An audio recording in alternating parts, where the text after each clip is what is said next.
Hi, let us get to know careers related to technical drafting. Let us define first some terms which are important for us to understand the world of drafting. What is meant by technical drafting?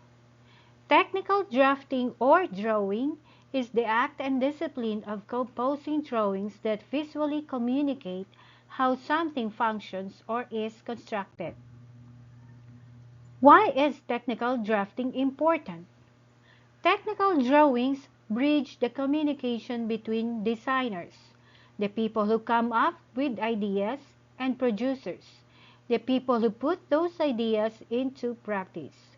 They are designed as a universal language to be understood by engineers, contractors, and architects.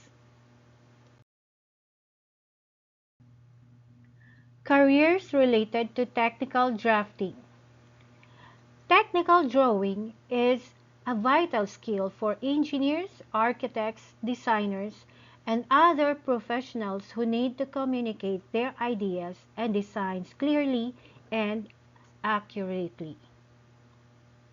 They are a carpenter, a drafter, an engineer, a surveyor, a landscape architect, or an AutoCAD expert.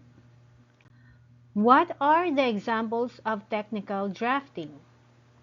There are many types of technical drawings, which includes three-dimensional drawings, presenting isometric and perspective views, exploded view or 3D drawings, working drawing, detailed drawings in two-dimensional orthogonal projections, diagrams. Technical drafters are vital cogs in the design and manufacturing world. So let us dive into the world of technical drafting.